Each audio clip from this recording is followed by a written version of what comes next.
The Northman is a Viking revenge movie directed by one of my favorite directors, Robert Eggers, who is well known for his epic previous films, The Witch and The Lighthouse. The Northman depicts the origin myth that inspired Shakespeare's Hamlet, and this movie is essentially a revenge tale set during the Viking Age. Now, I'm not going to get too into the plot of the movie, though there will definitely be some spoilers ahead. Instead, what I want to focus on is some of the interesting pagan symbolism that plays a big part in the overall story and aesthetic of the film. Some of the symbolism you may have noticed while watching, though there's a lot of stuff you probably won't have caught unless you happen to be a pagan nerd. Luckily, I am a pagan nerd and I compiled a bunch of fascinating details you probably missed. So let's get into it.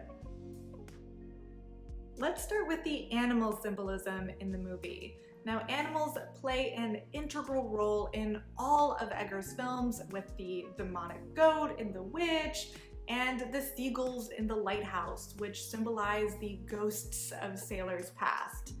Now, The Northman continues this trend, and the film's animals influence the plot and tell us a lot about the major characters. Let's start with wolves.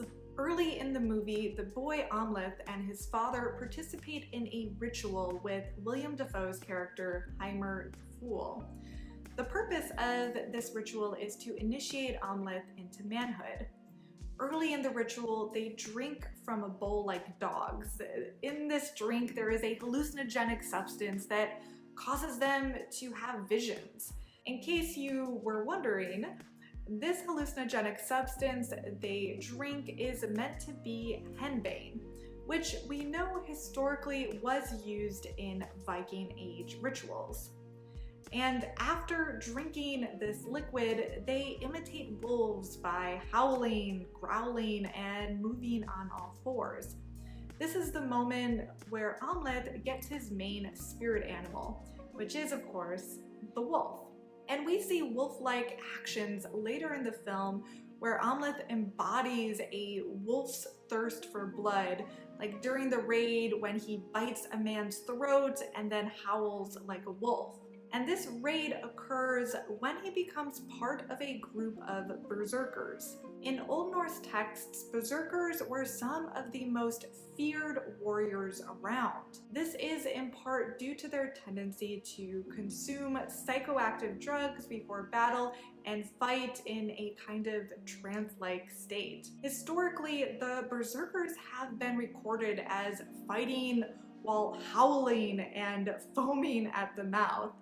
One such example is this warrior tribe who wore the skins of wolves when they went into battle, just like what you see in this movie. Now, before the raid, they called upon the powers of wolves in a ritual, and they wore the wolf animal skins because it was believed that by wearing the skin of the animal, part of the animal spirit would pass into your body, giving you the animal's strength. During this ritual before the raid, they also called upon Odin. Now, the name Odin means the frenzied one, so you would invoke Odin before going into battle in order to get his frenzied spirit. And this nicely leads us into our next animal symbolism, which is ravens. While wolves are the primary animal spirit for Amleth, ravens are the animal spirit associated with his king father. In the movie, his father is referred to as the Raven King or King War Raven, and his men carry banners with a raven sigil.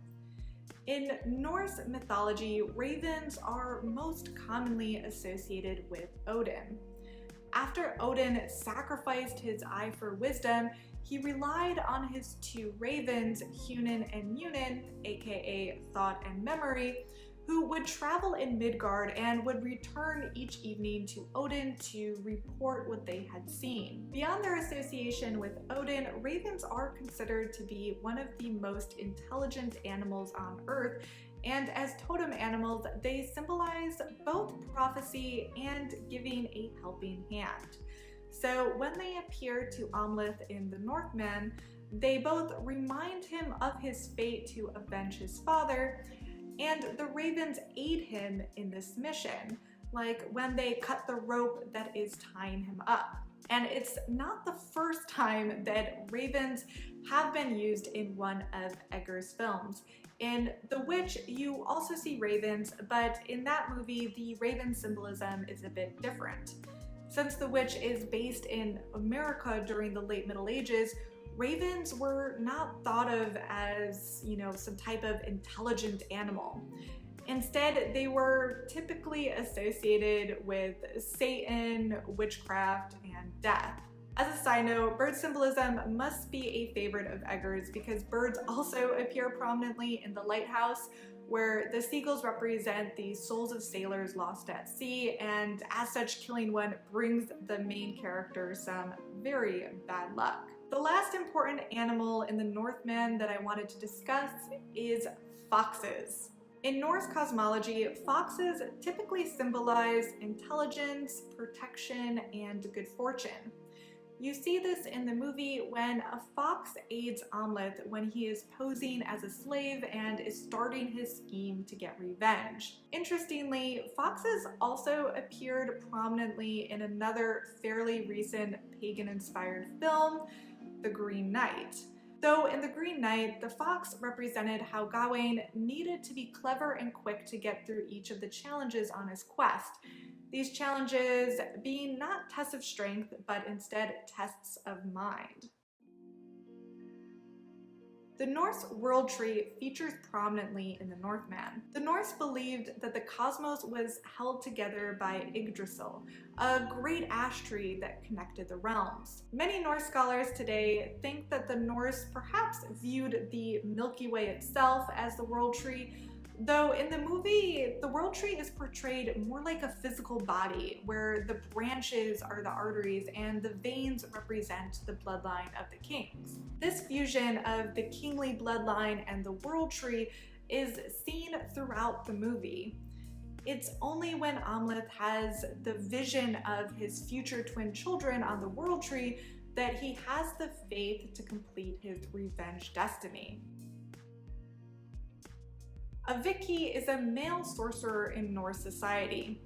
They were a bit rare because women called Vova were usually the ones that did the sorcery and divination. In fact, satyr or divination had a negative connotation in Norse society if it was done by a man because it was primarily considered to be a woman's art. I find this interesting because the Icelandic sorcerer that appears in this movie is male, but he appears to be wearing women's clothing. You can see that he wears women's shoulder brooches and that he carries the staff of a vova or a female sorceress. This is because if a male wanted to do divination, he needed to inhabit the sacred feminine, both in spirit and appearance, in order to practice this form of divination effectively. So this is likely why he is wearing women's clothing in the movie. This is a detail that really shows how much research went into the costume design and how much they researched Norse magic and ritual for this film. Another interesting piece of costume design is the Russian sorceress played by Bjork. She wears a crown of wheat, cowrie shells over her eyes, and is making a thread using a spindle. The cowrie shells have symbolized the sacred feminine for millennia, with the rounded side representing the pregnant womb, and then the other side of the shell representing female anatomy. Cowrie shells have also historically been used as currency in the past, so they can sometimes also symbolize wealth and status. Though the most interesting symbol she holds is the spindle, which has traditionally always been associated with the weaving of your fate, such as how the Norns in Norse cosmology or the Fates in Greek mythology are said to spin the fates of men. Spindles and weaving have always historically been associated with female divination and witchcraft. And many old folklore stories, such as Rumpelstiltskin or Sleeping Beauty, feature magic associated with spindles. The last piece of symbolism I wanted to go over is the horned shaman seen in the berserker ritual. This imagery of the horned man with the spear, it likely comes from the Sutton Hoe helmet.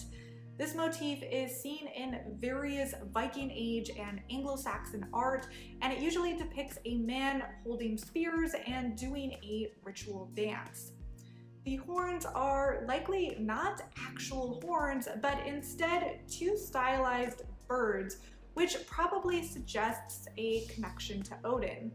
And this makes sense for this particular scene, as here they were trying to channel the frenzied spirit of Odin before they go into battle. And it again shows how much research and detail went into the creation of the scenes in this movie. So I hope you enjoyed this discussion about this movie. There is, of course, a ton of more symbolism that I haven't yet unpacked, so if there was anything that really struck out to you as interesting, definitely share it below in the comments. Overall, I would say that this is probably one of my favorite movies of the year, and I definitely recommend going to see it. Anyway, thank you so much for watching, and I'll see you next week.